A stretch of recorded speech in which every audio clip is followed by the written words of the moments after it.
So in this video I'm gonna show some stuff that I actually bought today, and I'm just drinking some of this green tea with jasmine, and it's from Alokosai, which is a really good tea brand that I always get when I'm in Dubai or in the somewhere over there. So yeah. Okay, so I actually wanted some aquarelle pencils and some papers. So aquarelle is like it's like a painting type of thing.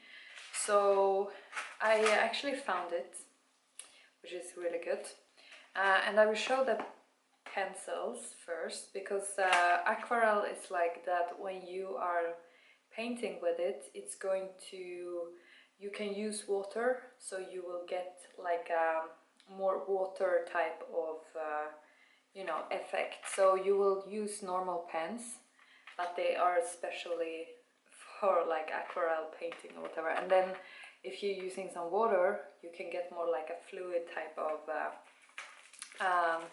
effect, So I'm gonna show first the pens that I picked up. So it came in this box, and all these things that I will show is from a shop called Flying Tiger, and they have it in Sweden.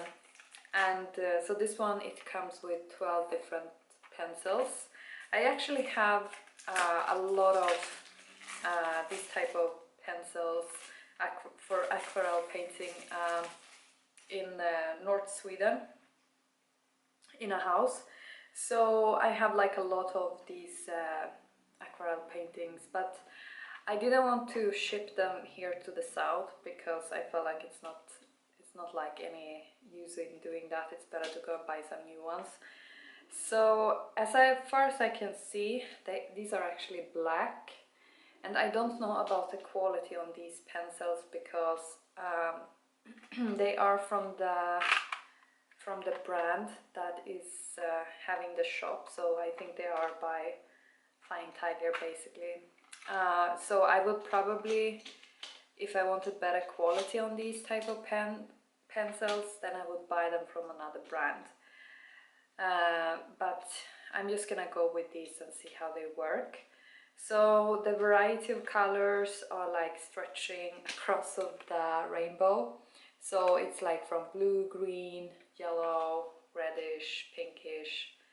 I can't see any white pen, and I actually like white because you can sort of make different nuances of the same color. But I do see they have, I hope this one is purple, because I love like this type of darker type of purple, brownish type of pen.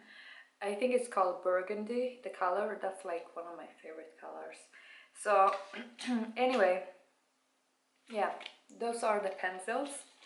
And then for paper, so you can use normal paper like white paper if you want to do aquarelle painting, but if you're gonna use a lot of water and you have like done a lot of drawings and stuff, and then you're adding some water, the paper that you're using might will get a little bit ruined. So you want to ensure that whatever paper you are using, it's preferably a little bit thicker, so it won't get like wobbly, the texture of the paper will stay like flat.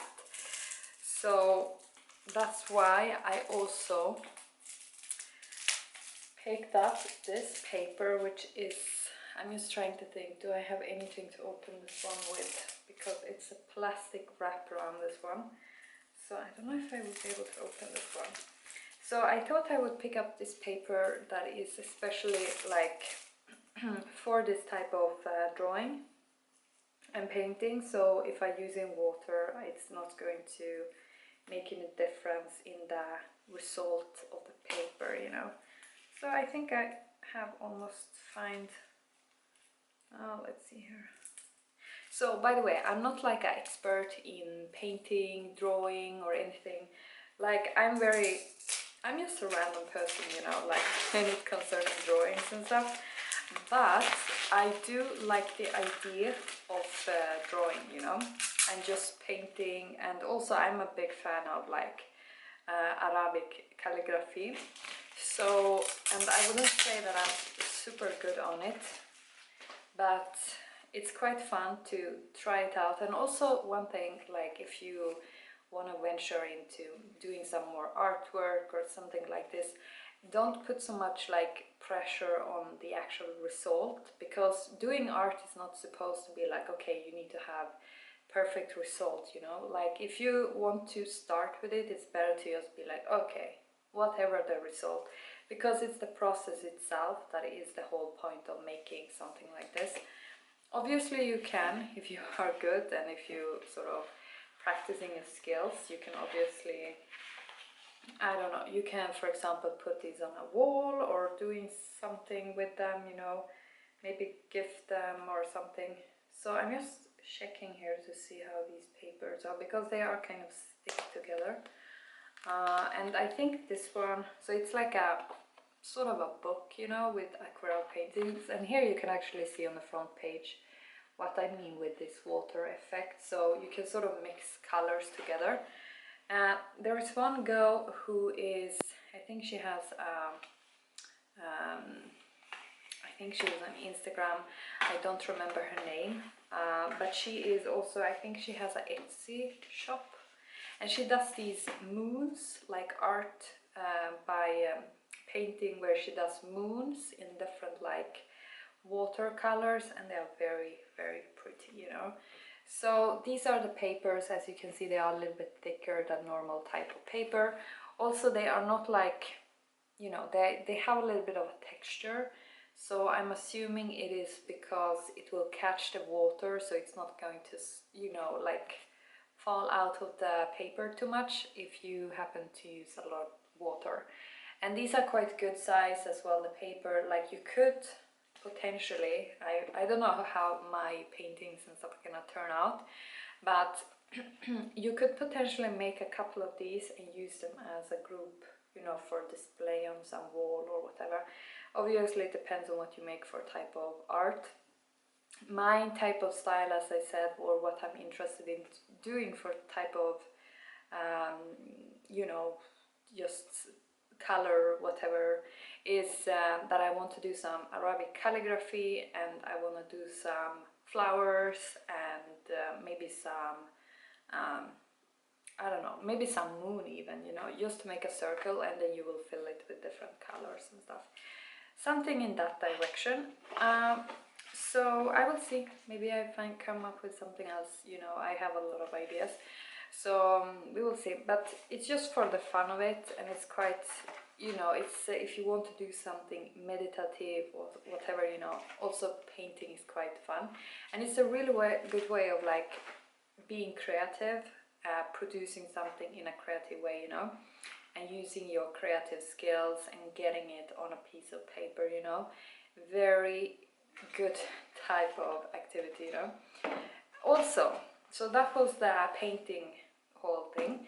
So I'm actually starting university tomorrow, the autumn, and I have a thesis that I'm gonna do for a bachelor degree, and then I have 2 other courses, and then I have a master program.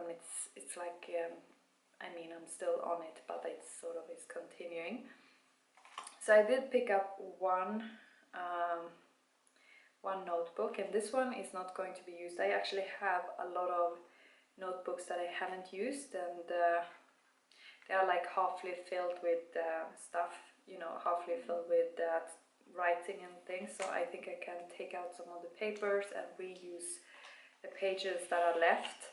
And also I'm not sure how much I will be using notebooks this term, but I'm assuming it's gonna be a lot either way, even if I'm trying to not do it right too much. And I actually like the whole idea of writing on paper instead of writing on a, you know, writing a document on a laptop, because you don't really getting this whole, you know, like movement with the hand, this mechanical, or what, you know, like this type of movement. So it actually affects the way you absorbing information into your memory, because if you're writing something with your hand, you also going to have another form of memory of that thing that you actually have written, because you will be able to remember it just by the hand movement that you used in that specific writing thing.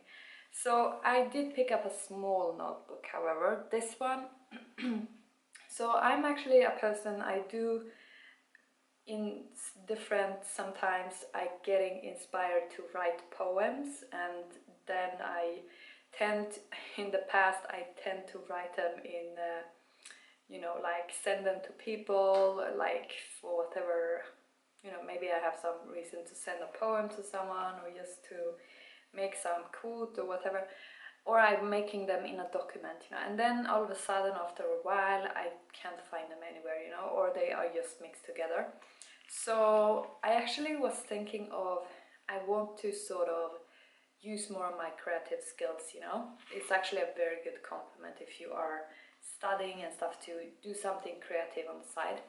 So I thought that this book I'm gonna use to make poems, because either way it's something that I enjoy doing every now and then.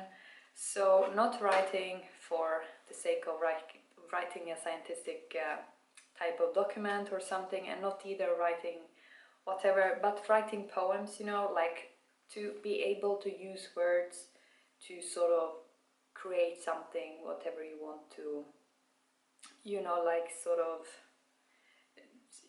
bring into a piece of a poem, you know. So, and this one was so neat because it has this dark brownish type of front page, and then the pages are actually darkish type of brown, and I really like this type of paper, and it also makes it seem kind of old. So I don't know, I do like books that are old or look old. So I was thinking this one is perfect to write like poems or something like that in. Even as well, sometimes I just getting a quote in my head, like something that could be used as a spiritual type of quote or something, you know, like whatever. And yeah, so I will try and put it down into this one so I can have them somewhere, you know. And then one thing that I typically actually buy from this shop is actually these sesame bars, because these are really good, like energy bar. It's just like honey, some sugar and sesame seeds, so it's quite, you know, it's like very energy type of bar, but they are also vegan. And yeah, I love sesame seeds, so I, for example, I eat tahini almost every day, so I love sesame seeds, and these are really good. They are like a big size as well, and they're quite good with a cup of tea. I might have this one, or half of it or something, you know, with my cup of tea now. Then I also picked up, and I was so happy that they had these. This is a yoga block. Just look like this. The color is like amazing, and this one I think it's a very trendy type of color currently. It's like this rusty type of Marrakesh Arabic dusty type of rugs with a lot of patterns. This type of reddish, you know, burnt red color. It's just such a nice color, honestly.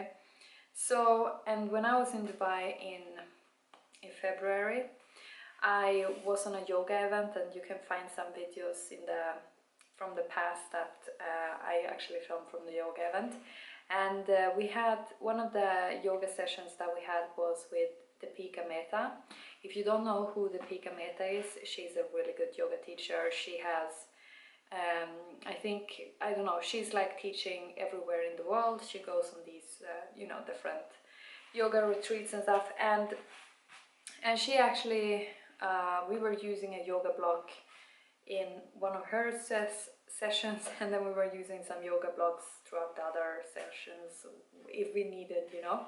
So one thing I really like to do with a yoga block like this is first and foremost to do some stretches, like for the hips and legs, concerning flexibility and keeping the hips like you know, open and so forth, because when you're doing a lot of running, your muscles would get more like, you know, I don't know, stiff. And also this yoga block, one thing that is really good to do is to put it right in the middle of the back, and then I mean like in the middle of the back, and also like approximately not at the lower part of the back but a little bit higher up, and then you're just going to lay down on the back, and you will have this one behind, so you will sort of, it will open up the chest really nicely, and it's really good if you're doing any computer work. So if you're sitting like this, you having your shoulders down forward, and if you don't have a good posture, which is, it's really important to have a good posture, so because all of the fluids and stuff in your body is affected by your posture as well. How you are breathing is affected by your posture. So to put this one and do a little bit of relaxing, it really feels nice in the spine after you have done this exercise. So you just keep it in the back, and then you're going to lean, and it will help to make the spine more flexible as well. And I did that exercise the entire period when I was in Dubai, and then when I was about to travel to Sweden, I couldn't take my yoga block that I got from the Pika Meta yoga session. I couldn't take it with me because it wouldn't have fit anywhere in my luggage. So I have been on the hunt for another yoga block, because sometimes when I go to the gym, I do find these yoga blocks there, or if I'm somewhere else, but I wanted one for myself. So I will try keep this one with me. However, they are very lightweight, but they are not so easy to travel with, just because you cannot fold them into something, you know, much smaller than this. But that's a really good item to have. And also one other thing that I really like doing with this type of yoga block is to sit on it, basically, like, because I am a person, I like to sit on the floor. I don't really like sitting on chairs. And I think it has to do, I don't know really why, but I just like the idea of sitting on the floor, and it's actually much better because it will make you more aware of your posture if you are sitting on the floor rather than sitting on a chair, as long as you don't have any knee problems and anything. So actually I do like to sit and have my knees like folded or in some you know, yoga posture or whatever, and I do like to sit on one of these blocks. So these you can actually use, and you can also put it behind your neck, and you can use it, I mean, whatever, if you're doing yoga you can use this one to balance when you're doing balancing postures. There's a whole ton of things you can do with this one. You can use this one probably, I mean, I will probably even use this one to hold some stuff, you know, put something on here maybe. So, and this one was also very inexpensive, and they did have some very nice yoga mats in that shop. It was in a natural material, and I do have 2 yoga mats, so I don't need one more. But I don't have any yoga mat in a natural material, so I don't like one of my yoga mats because it is plastic, and I know it's probably some poisoning stuff in it, so I don't really like using it, but it is the one that I would take with me if I go somewhere, or if I just want to use one that is having some grips. Then I have another yoga mat that I actually am seated on now, and that one I got from a yoga event in Dubai, and it's quite nice, the yoga mat. But yeah, I did like that yoga mat that I saw in that shop, and it was very, very lightweight, so it is the perfect one to take with. And I was actually thinking potentially a yoga mat like that would be quite good if you're doing some hikes and you want to have like something to put on the ground or inside of a tent if you're going to be sleeping in a tent or somewhere, you know. So those are the things that I picked up, and I'm very happy about all these things. I will have a lot of use out of them, and it's good to set some, you know, like, I don't know, set some goals for yourself if you're starting. I feel like autumn is always like you starting new things in the autumn, so to have like, you know, for example, to do some painting or whatever, you know. But yeah, so anyway, I'm gonna end this video here, but definitely if you haven't you know, if you haven't tried a yoga block, try check it out, because it's, I honestly, I was using the yoga block that I had in Dubai like more than 5 times a day probably.